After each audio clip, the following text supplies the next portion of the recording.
Welcome to PioneerWorks. Has seen us so much. Whoa. See these weird things. I'd like to welcome you. I don't really speak publicly much, so you're gonna have to bear with me. And I welcome you to join in at any point for Q&A. Stop me whenever you want. I'm supposed to speak about the hidden, which I feel like is in us all. I think it's all hidden. Everything that we know is hidden. So I'm going to go back in time to when I was a young man growing up in the mountains in Colorado and sort of work our way to today. There's a funny story someone told me about Einstein, I guess, when he picked up a compass and the needle pointed north and it started moving and he was sort of perplexed that there was this hidden force. And I identified with that because I remember being in 4th grade and this young lady in my classroom sort of made my sweatpants move, and all of a sudden I was like, fuck, man, there's these physiological force, I don't know what's going on, and I got all flustered like I am right now. But anyways, I don't know where to start or how to do this, so in Colorado, my mother left my father on some mushrooms when I was 5 years old, and took me to Colorado, and I was raised in the mountains there. I was raised by lesbians in the Rockies. I sort of like wolves. And I thank her for that, because I was born in Los Angeles, which is a weird town. I don't like it there. And I don't like to not like anywhere. But I get there and I freak out and I drive north. So I was raised in the woods, and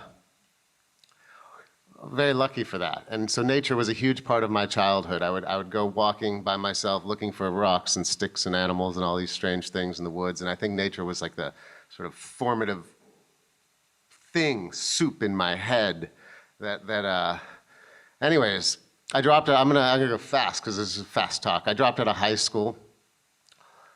And I never did drugs when I was a boy because I smoked pot in a fort. I had a fort. You'd ride your bicycle to a vacant lot, and there was a wooden fort that my friends built, and dirty pictures on the wall and a little bicycle garage. And I smoked some pot. I was probably like 12 when I went home. I said, Ma, I smoked pot. And she was like, fuck. Don't do that again.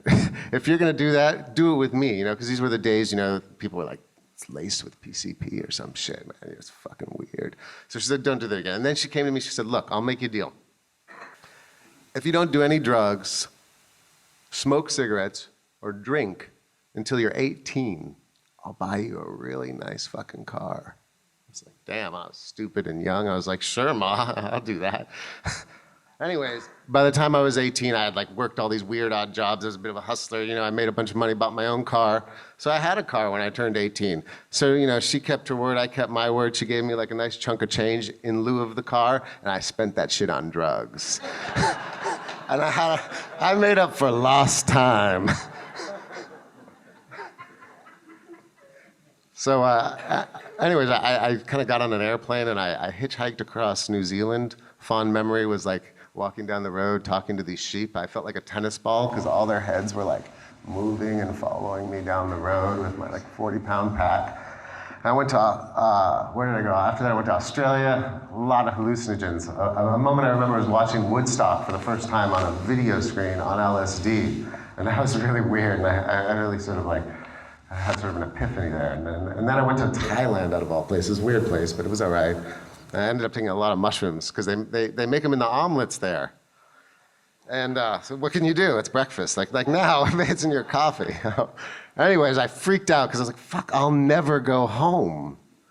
Like, look, I'm on this little island. I can walk down a dirt road. I get in the sea, take a bath. Fuck, I'll never go home. Freaked me out. I went home. I'm getting too long here. Anyways, this pretty girl I dated there was dating this like very much older gentleman who was a physicist, and so I'd never met one. I was like, can I talk to him? And I asked him if I could study with him for a year, and I did. I did this sort of weird apprenticeship, and he was batshit crazy, man. He was dying of cancer. The government gave it to him, he said, because he was trying to make free energy like Tesla. I believed him. And we did some weird shit, which I won't get into, but I don't know if you've seen that movie Altered States, based on a guy called John Lilly's life. You've probably seen it, but it got kind of Hollywoodized and freaky weird. But anyways, I was making paintings and poems and studying with this guy. And it was kind of like, I'll never forget once, he said to me, he said, look, man, you're gonna think I killed you. You're gonna think you're dead. You're gonna think I'm pathological, and you died.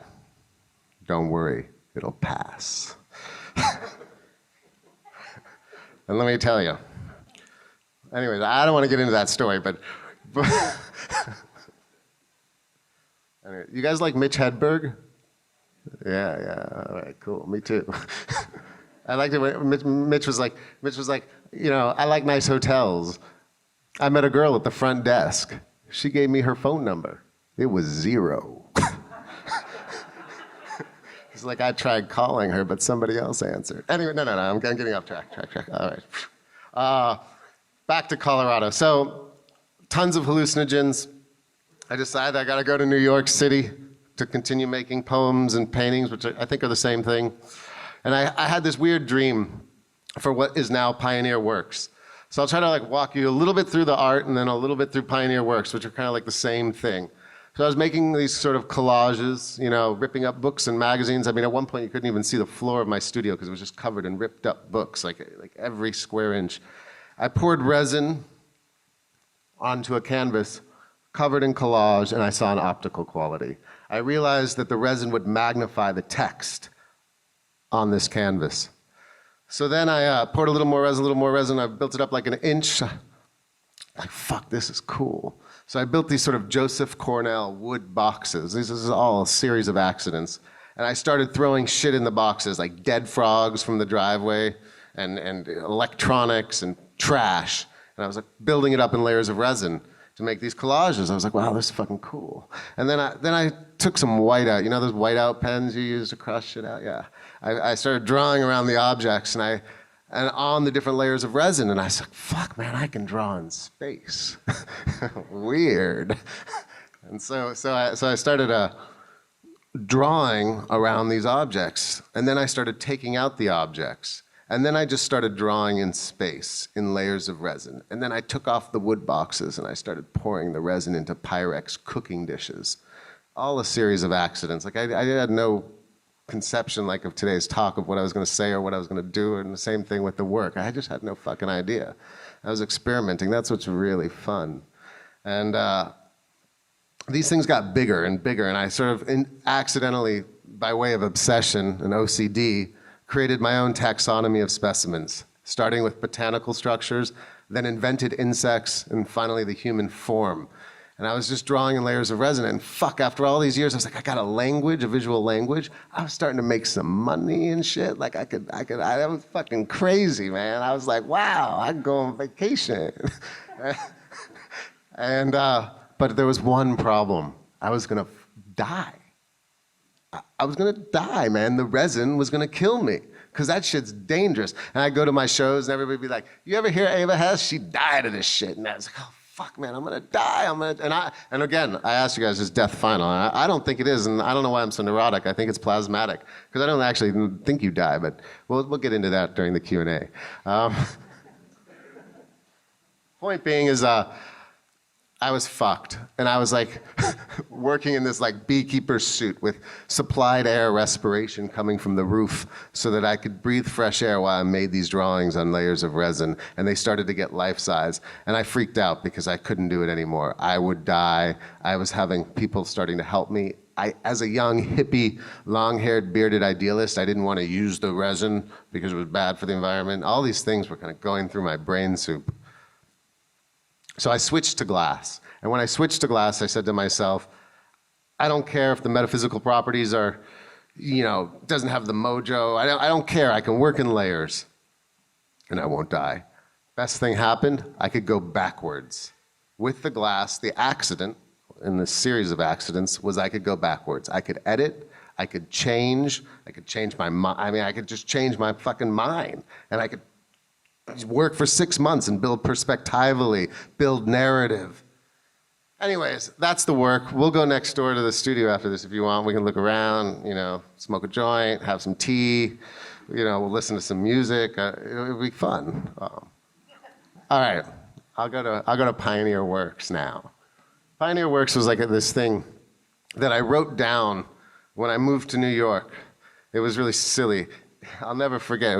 It was with my dead best friend. We were sitting around, and it was called PC, Project Creation. Really silly, right? And it was like this document of why wouldn't there be a space that had everything at once? Because in my studio at some point, I'd invite all my friends who didn't have studios. I'd be like, oh yeah, you paint over there, and you play music over there, and you write poetry over there. And it was like this really great synergistic environment, which would make me want to go and paint more. Anyways, on this list, it had everything you could possibly imagine. And it was just a dream. Cut now, 20 years later. I was working across the street in a studio, and this building came available. And this is about 30 months ago. And it was a complete shithole. There were no windows, there were no stairs, there were no utilities, there were no bricks or wood exposed. I mean, it was just fucked. But I was in love with it like a girl. Like I couldn't sleep at night. I would walk by it at night and stare at it. But I couldn't afford it.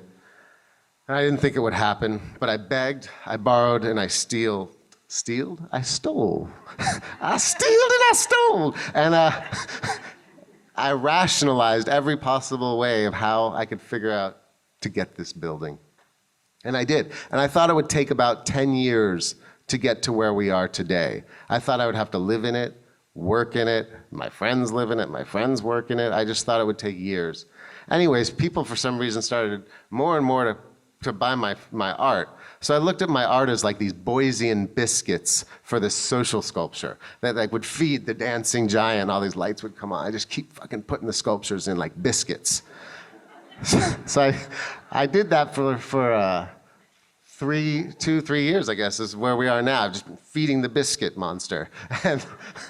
And what happened was I didn't move in here because I thought that would be psychologically a nightmare and I'd never be able to keep a girlfriend. I'd just be fucked. I couldn't have my studio here because then the mission would just be completely misinterpreted. So the flood came, took out my studio completely, and I moved next door. And within 30 months, we renovated the building and turned it into a 501c3. And that's where we are now. And I guess what I'll do, since you're all made the trip so early here, I'm gonna kind of walk you through a sort of journey of the building from where I'm standing. This is a project room. We have musical concerts, is that a word? Yeah, we people play music. I have a cane to hold on to, you can see. Just because I get nervous, neurotic, and freaky. If you were to go upstairs, which you all can do after this, you'll get to a project room. We just had a play about Carl Andre and Mendieta in there, reenacting the moment when she went out the window with audience participation. It was quite fun. As you walk down the hall, you get to the physics lab, where they are doing everything from early cancer detection to material sciences. We have a neuroscientist up there. We have a geneticist up there. We have an aeronautics engineer up there. As you keep the science departments grow, I'm just kind of like walking you through with my eyeballs. Then we have a sculptor. And then we have another artist called Joey. Where's Joey? Joey, raise your hand. Joey's the editor of our wonderful magazine called Intercourse, which is at the back on the table, which is kind of like a way to archive a lot of the content that's getting produced in this building. And then at the end of that floor, we have now, and we're celebrating on Sunday at 5 o'clock. I don't know if you guys know Alana Heiss, but she started this place called PS1, pretty cool. And I went to her and I was like, yo, Alana, you need to help me and teach me because I'm trying to do this weird shit and I don't know nothing about it. So she said, okay. And then she came to me recently and said, fuck, we're losing our space. She started Clock Tower in 1972. I'm sure you guys are familiar with it. And we all got together and we're like, how can we work with Alana? How can we make this happen? So one of our artists who we work with called David Brooks, you know David's work? He poured concrete all over the tree at PS1 recently. Really great artist. Coined the term institutional residency. So for 1 year, we're giving Clock Tower a space, and Art on Air a space on the 3rd floor. And then after they go, the same way we give an artist a space or a scientist a space, we're gonna give an institution a space and sort of sister up, and it can be from overseas, it could be from New York, but the idea is to work with a group opposed to an individual in that one space. As you walk downstairs, you have our photo department, where we do everything from tintyping and hopefully soon up to avid editing. So it's like dark rooms all the way to digital. Then we have a classroom. We have about 40 classes right now, and that's gonna grow, but everything from robotics to how to build speakers to painting. One of our most popular classes is lock picking, actually, which is kind of freaky. But I guess Herzog did say you shouldn't try to make a movie unless you can pick locks, so maybe there's something to it. It's full every time. Then we have a dance residency, and then we partner up with another nonprofit called Residency Unlimited to bring in artists from overseas. That way it's not just folks from America. Fuck, I don't even believe in countries, so like that's all weird even to talk about it like that, but that's a whole, we'll get on a long time. Anyways, first artist was from Tibet, then France, and now we have a lovely young man from Brazil. Anyways, PioneerWorks is kind of, it's like to break down all these ideas. You know, academia has become so specialized.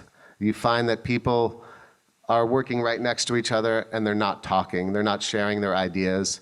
They're scared that you're gonna take their ideas and make canes with barcodes and sell them in China. I mean, it's all fucked up, this world.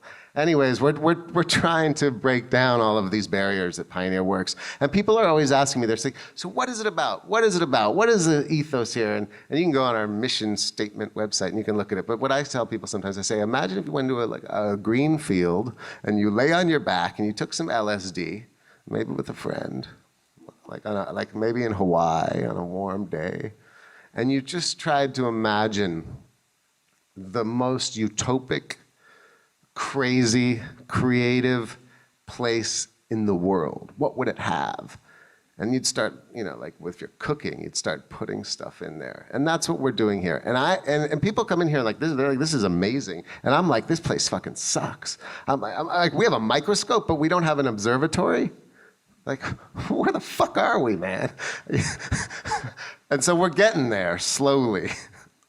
We're working on a recording studio on the south corner, a restaurant on the north corner of the yard. We're gonna build art spaces and create this sort of Soloist, pixelated concrete amphitheater in the garden. And that's what we're working on. And you guys should go outside. We built hills out there and we built a tunnel. And all this stuff we did last minute. I mean, the tunnel we did last minute. We called up a plumber and we're like, do you have a fucking huge tube? Sorry, you know, I get yelled at for saying that word by my girlfriend, by friends. I try not to, but it's really just a way to express myself. All right, I'm getting off track and I'm probably running out of time. Anyways, I'll end with this. About 13 years ago or something, I was arrested in Central Park looking for Zelda Fitzgerald in Belvedere Castle. I tried to reason with the cops. I tried to make them understand that there was something up in the tower that I needed to see and talk to. And they were really cool. I mean, it's a video. You can go online. You guys use Ubu? Yeah. If you don't use Ubu, ubu.com This is an incredible resource. This is called The Crack Up, because I actually filmed it. I had a camera because I was going crazy and I thought everybody knew each other. It's like when you get into an elevator and there's 8 people and nobody talks to each other. It's like, fuck, we're all here together. Nobody says anything. It's weird. Anyways, I thought everybody knew each other like the 7 Daughters of Eve. You know, like I would walk by a restaurant and look in the window and wave to everybody. I just didn't get it. I was also adding up license plate numbers, so. Let's see.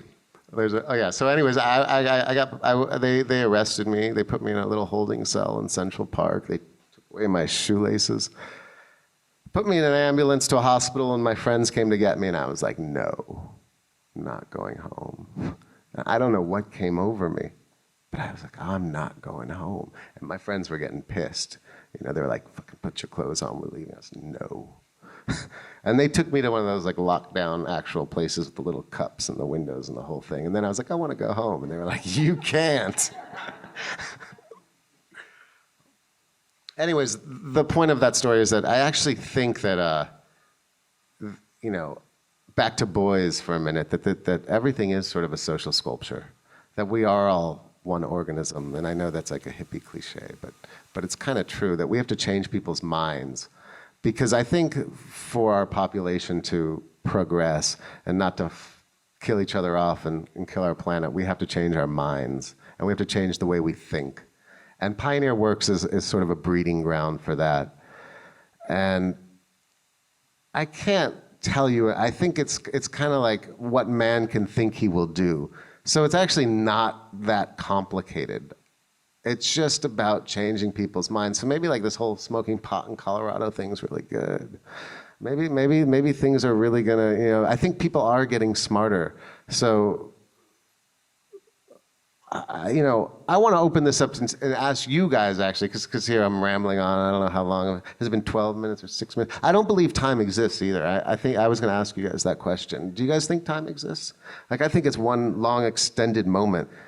And people are always asking me about joy and sadness. They're like, oh, why am I so fucking depressed? Or, da, da, da, da, da. And I say, you know, I think that joy and sadness exist simultaneously. I think, you know, it's like about just like etch-a-sketching your lens of how you see the world. And the more you scrub that lens somehow, like, and the more experiences you accumulate, the more you can magnify your plasmatic disturbance in reality. Anyways, I want to thank you because I'm just now starting to fucking ramble. I want to open this up to some Q&A about death and love, because everything else in life is easy.